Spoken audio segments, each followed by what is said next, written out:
Imagine, tu rentres chez toi après une longue journée. Tu poses tes affaires, allumes la lumière, et là, dans un coin discret du plafond, tu aperçois une toile d'araignée. Pour beaucoup, ce n'est qu'un détail, quelque chose qu'on balaie du regard avant de prendre un balai, mais et si ce n'était pas juste un hasard? Et si, à travers ce signe si simple, Allah voulait envoyer un message? Dans notre vie quotidienne, nous croisons des signes que nous ignorons parfois, distraits par le rythme effréné du monde moderne. Pourtant, dans l'islam, rien n'est dépourvu de sens. Chaque créature, chaque événement, chaque rencontre peut contenir un rappel pour celui qui réfléchit. Allah dit dans le Coran, « En vérité, dans la création des cieux et de la terre, et dans l'alternance de la nuit et du jour, il y a certes des signes pour les doués d'intelligence. » Sourate Al-Imran, verset 188. Alors aujourd'hui, nous allons explorer ensemble la signification profonde de la toile d'araignée dans la tradition islamique, son histoire, son symbolisme, et surtout ce qu'Allah pourrait vouloir te dire lorsque tu en trouves une dans ton foyer. Dans la foi islamique, les signes, ayat en arabe, ne sont pas de simples coïncidences. Ce sont des rappels directs de la présence et de la sagesse d'Allah. Le mot ayat lui-même signifie à la fois verset et signe, soulignant que le livre révélé et la création qui nous entoure portent le même objectif, guider l'homme vers la vérité. Le Coran regorge d'exemples où Allah nous invite à observer et méditer. Nous leur montrerons nos signes dans l'univers et en eux-mêmes jusqu'à ce qu'il leur devienne évident que c'est cela, la vérité. Sourate Fussilat, verset 53. Ce verset rappelle que les signes ne sont pas uniquement des miracles spectaculaires. Ils peuvent aussi se manifester à travers des détails infimes, une pluie soudaine, le chant d'un oiseau ou même une toile d'araignée dans un coin de mur. Le prophète nous a également appris à ne pas confondre signes divins et superstitions. L'islam interdit la croyance en mauvais présages ou en pratiques basées sur la peur irrationnelle. Les signes véritables ne font pas naître l'angoisse, mais renforcent la foi, rappellent la puissance d'Allah et incitent à revenir vers lui. Ainsi, lorsqu'un événement inhabituel attire notre attention, la première attitude à adopter est la réflexion et la gratitude. Ce n'est pas tant l'événement en lui-même qui compte, mais la manière dont notre cœur réagit. Un signe est une invitation silencieuse. Il attend que nous levions les yeux de nos préoccupations pour contempler ce qu'Allah veut nous montrer. Comprendre cela change notre manière de voir le monde. Nous passons d'une existence mécanique à une vie pleine de conscience spirituelle. Une simple toile d'araignée peut alors devenir une porte vers un rappel profond. Parmi les récits les plus touchants et remplis de sagesse de la Sira, biographie du prophète, il y a celui où une toile d'araignée joue un rôle central dans un moment critique de l'histoire de l'islam. Cet épisode se déroule lors de l'Hégire, l'émigration du prophète de la Mecque vers Médine. À cette époque, les Qurayshites, farouchement opposés à l'appel du prophète, décidèrent de l'éliminer. Ils planifièrent une attaque coordonnée afin qu'aucune tribu ne puisse les accuser directement de meurtre. Mais Allah, dans sa sagesse infinie, protégea son messager. La nuit prévue, le prophète quitta discrètement sa maison et se dirigea vers Médine, accompagné de son compagnon fidèle, Abu Bakr as-Siddiq radiyallahu anhu. Poursuivis par les ennemis, ils trouvèrent refuge dans une petite grotte connue sous le nom de Ghar Thawr. Pendant qu'ils étaient à l'intérieur, un miracle se produisit. Une araignée tissa rapidement sa toile à l'entrée, et une colombe fit son nid et y pondit des œufs. Lorsque les poursuivants arrivèrent devant la grotte, ils virent la toile intacte et le nid, et conclurent qu'aucun être humain ne pouvait être à l'intérieur depuis longtemps. Ainsi, ils repartirent, laissant le prophète et Abu Bakr radiyallahu anhu en sécurité. Ce récit n'est pas explicitement détaillé dans le Coran, mais il est mentionné dans les livres de Sira et soutenu par ce verset puissant. Si vous ne lui portez pas secours, Allah lui a déjà porté secours lorsqu'il fut chassé avec un autre. Quand ils étaient tous deux dans la grotte et qu'il dit à son compagnon « Ne t'afflige pas, car Allah est avec nous » Sourate At-Tawbah, Vent 40. La toile d'araignée devient alors bien plus qu'un simple fil tissé. Elle est le symbole de la protection divine, montrant que même la plus fragile des créatures peut servir à accomplir la volonté d'Allah. Ce n'est pas la résistance matérielle de la toile qui a protégé le prophète, mais le décret d'Allah qui a utilisé cet élément comme signe. Cet épisode enseigne plusieurs leçons. La confiance absolue en Allah, tawakkul, même dans les moments les plus critiques. La valeur des petites choses, car Allah peut donner à une créature insignifiante une mission immense. Le rappel que la sécurité vient uniquement d'Allah, pas de nos propres moyens. Ainsi, chaque fois qu'un croyant voit une toile d'araignée, il peut se souvenir de ce moment historique, où un simple fil a fait partie du plan divin pour préserver la mission prophétique.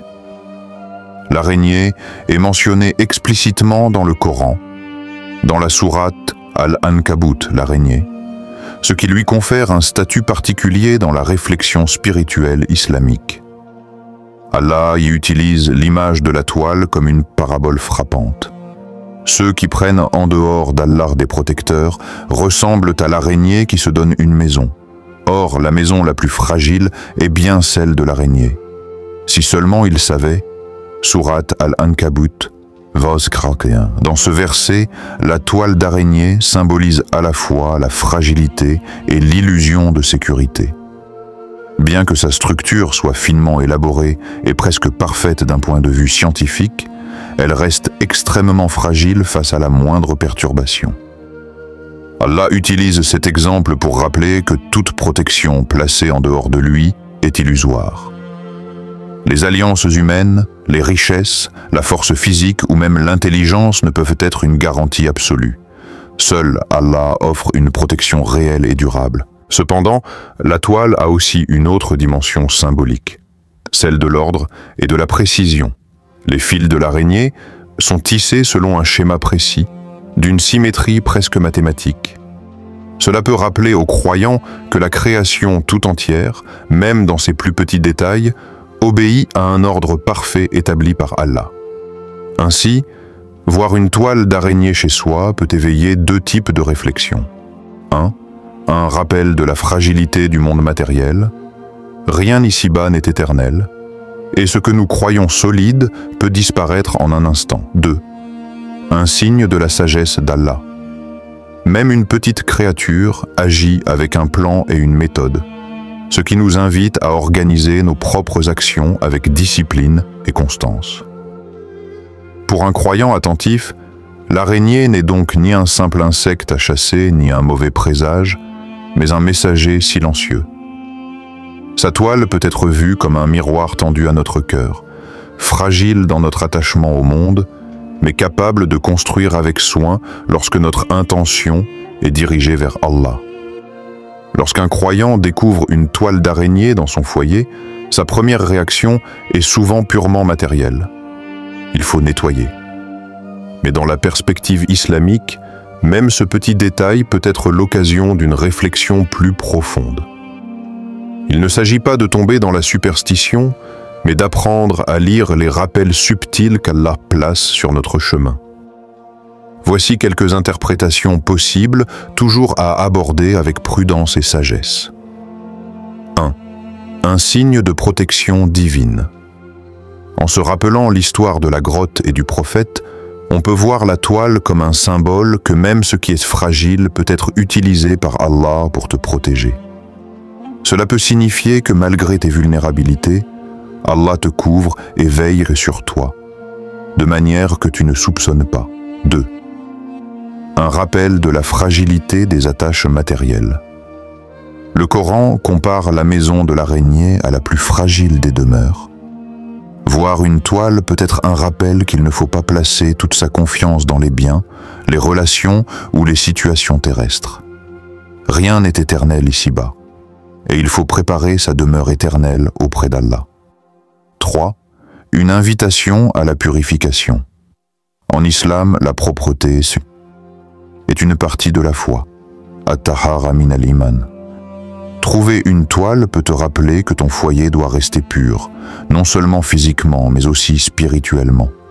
Cela peut être l'occasion de faire du dhikr, de réciter du Coran chez toi, et de vérifier que ton environnement est sain pour ta foi. 4. Un appel à la patience et à la constance. La construction d'une toile demande précision et persévérance. L'araignée travaille patiemment, fil après fil, jusqu'à obtenir un résultat complexe et harmonieux. Ce détail peut t'inspirer à persévérer dans tes efforts spirituels, même si les progrès semblent lents. 5. Un test de ta réaction. Parfois, le signe n'est pas dans l'objet d'observer, mais dans la manière dont tu réagis. Vas-tu l'ignorer? Vas-tu te mettre en colère pour un détail? Ou vas-tu en faire un rappel spirituel? Allah observe les cœurs, et chaque petite situation est une opportunité d'évaluer notre état intérieur. En résumé, une toile d'araignée dans ta maison peut être bien plus qu'un simple fil accroché à un coin de mur. Elle peut être une image de protection invisible, un rappel de la fragilité du monde, un appel à purifier ton espace et ton cœur, une leçon de patience et de constance, un test discret pour ton âme. Le croyant qui vit avec conscience, taqwa, sait que rien n'arrive sans la permission d'Allah, et que tout peut être transformé en rappel bénéfique pour son cheminement spirituel. En islam, lorsqu'un signe attire notre attention, qu'il s'agisse d'une toile d'araignée ou d'un autre élément, la bonne attitude est de transformer ce moment en acte de foi. Le croyant ne se contente pas d'observer. Il agit selon les enseignements d'Allah et de son messager. 1. Commencer par le dhikr et les invocations. Lorsqu'on prend conscience d'un signe, il est recommandé de se souvenir d'Allah immédiatement.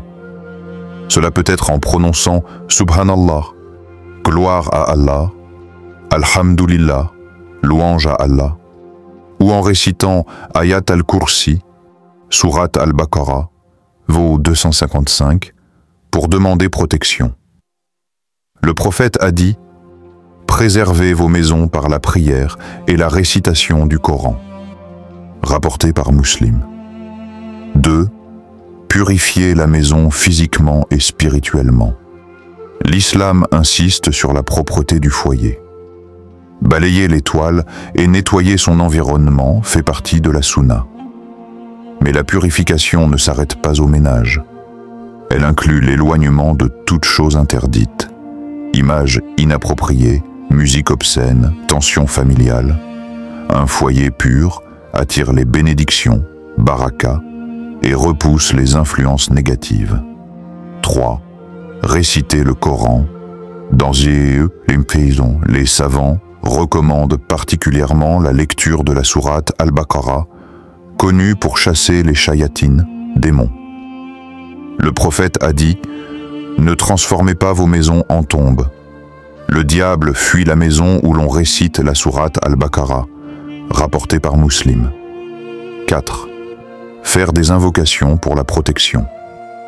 Parmi les invocations du matin et du soir, adkar, certaines sont spécifiquement liées à la protection contre tout mal.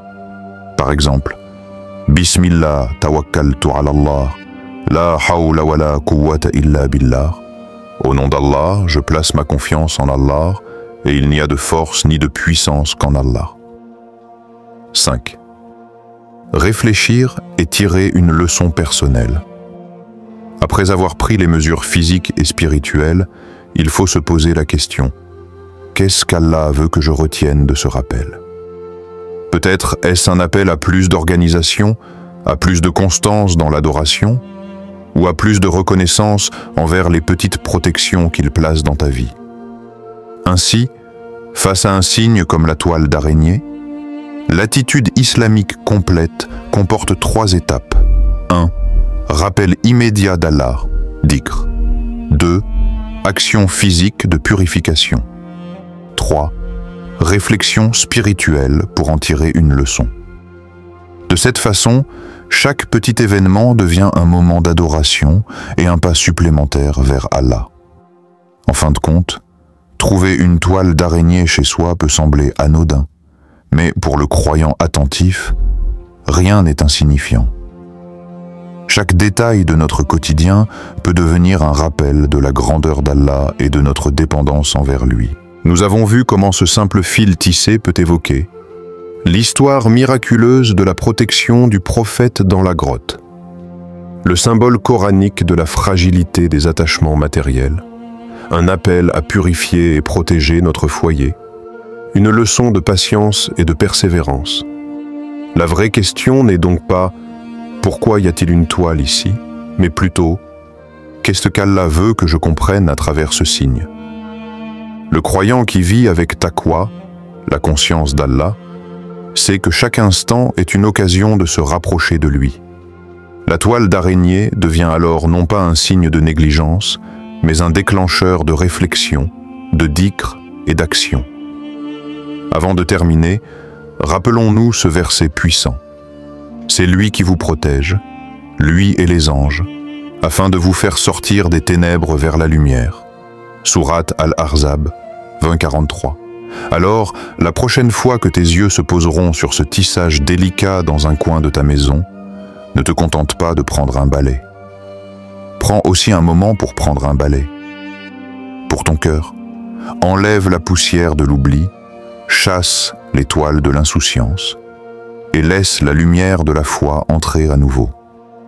Car au fond, peut-être que ce petit signe si discret est en réalité une grande invitation, celle de revenir à Allah, de lui confier tes fragilités et de bâtir ta véritable demeure, non pas ici, mais dans l'au-delà.